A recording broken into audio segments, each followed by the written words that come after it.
It's the B Block, our brand new section where some of our favourite GB News commentators have the chance to sound off on an issue important to them that's often been ignored by the rest of the media. And the SNP are about to sign a game-changing deal to govern with the Scottish Greens. And the mainstream media have responded with a collective shrug. A cooperation agreement with the Radical Party, who supports Scottish independence and rejoining the EU and want to introduce a 4-day work week, decriminalise sex work, ban plastic within 4 years and allow abortions at home, is set to be announced this week. That's despite increased concern within the SNP about teaming up with the Greens, and not just because of their policies. Former Greens MP Andy Whiteman described the party as having a censorious, bullying and intimidatory culture in a row over gender recognition, already a point of contention among the nationalists. With me to break this down further is Darren Grimes. So Darren, Nicola Sturgeon's getting in bed with these extremist Greens and no one seems to be talking about it. Absolutely. It's extraordinary, really. I mean, just for viewers at home, Scotland's electoral system, not unlike New Zealand's, Dan, encourages coalition buildings, right? It encourages parties working together like this and being unable to form outright majorities. Now, if you consider the Parliament of 2010 to 2015, when we had a Con-Lib government, Conservative and Liberal Democrat, the scrutiny, the level of scrutiny that was applied to that coalition, there's hardly anything going on like that in Scotland, where you've got this cooperation deal potentially taking place. And I imagine that many viewers at this point are saying, well, what's the problem? You know, who cares? But this is so important. I really, really think it is, because it's scrutiny, accountability, and frankly, tolerance of dissent is a fundamental part of any functioning democracy. They are key tenets of any healthy and vibrant democracy. And Scotland is supposed to be this sort of bedrock of enlightenment. And I'm afraid that's gone completely out of the equation at this point. And that's, I think, all you put to one side how nuts it is, I think, for the SNP, by the way, a party I'm not naturally supportive of, but a party that supposedly champions a dynamic Scottish economy, post-COVID and post-independence, with a sort of tartan-clad Nicola Sturgeon saying they need independence to help Scotland recover from the pandemic, would be willing to hop into a bed with a party that reckons we should do away with economic growth and Scotland should accept misery and squalor and all of those really extreme policy proposals that you set out at the top there.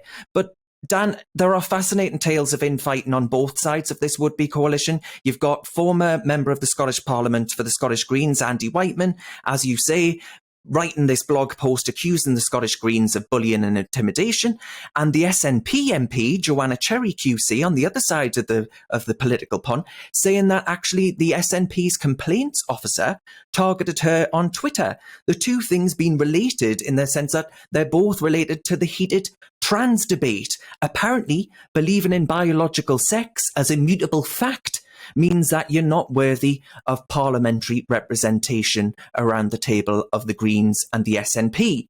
Now, focusing on the Green side, Mr. Whiteman seems to be viewed as a bigot, and a transphobic bigot at that, for daring to attend a public meeting at Edinburgh University where people disagreed. They dared to disagree with the Green Party's views on this, their radical views, it has to be said, denying biological truth and reality in the trans debate. And the leader of the party then demanded he apologise. He didn't. He was also warned against supporting a parliamentary amendment that would allow the victims of sexual crimes to insist on being examined by a doctor of the same sex as opposed to the same gender. So someone self-identifying as a bloke or a woman, you know, can't just say, okay, well, I can examine this individual. And he was told that he was biologically essentialist, whatever that means. And at this point, I think it becomes clear that Whiteman, he says, it couldn't work in an environment as censorious, bullying and intimidatory as that one. Now, Dan, I think the fundamental point here to take away is that it's becoming quite clear that there are so many radical and frankly quite extreme positions on both the SNP and the Green side, not just sidelining the rights of women, not just sidelining that belief in biological sex, in a man and a woman being a mutable fact, but in so many other ways as well. You mentioned some of them there, as far as abortion's concerned, and all these other issues where dissenting voices, primarily women, are being silenced. But of course, also Andy Whiteman as well, who actually left the party at that point. And I say this without even considering all of the other anti-growth, anti-aspiration, pro-poverty, and I guess, squalor that is being advocated by this party that would see Scotland, I think, sacrificed on the altar of the Green. And Dan, what gets me, what breaks my heart, because I love Scotland, is that there's precious little scrutiny of any of this going on. And that's the fault of the Scottish media, though. And that's why Sturgeon has got through this the way that she has, because the Scottish media, and actually the UK media too, the UK broadcast media has always treated Nicola Sturgeon with kid gloves as well. So I think you're completely right that there hasn't been scrutiny on Sturgeon for a very long time, but there also has been no scrutiny about the fact that she's going to sign a very significant coalition agreement with a significantly odd and extreme party. But I think what's interesting, though, Darren, is a lot of people in the SNP are uncomfortable about it. Yeah, they are, exactly. And I mean, going back to the Joanna Cherry QC point, right? She is a member of the Queen's Council. She is Silk.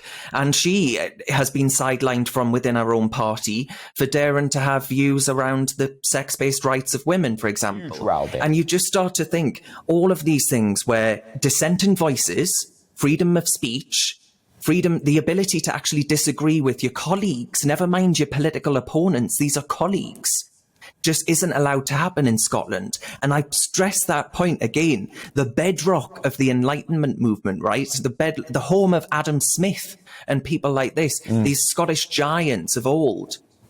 You're not allowed to have dissenting views and opinion. And you've got them coming up with all of these new hate crime bills and all the rest of it. This government, I've got no doubt, would be one of the most authoritarian and anti-free speech and freedom that we've seen on these islands in, well, certainly my lifetime. No, indeed. Darren Grimes, very well put. Thank you for joining us for tonight's B Block.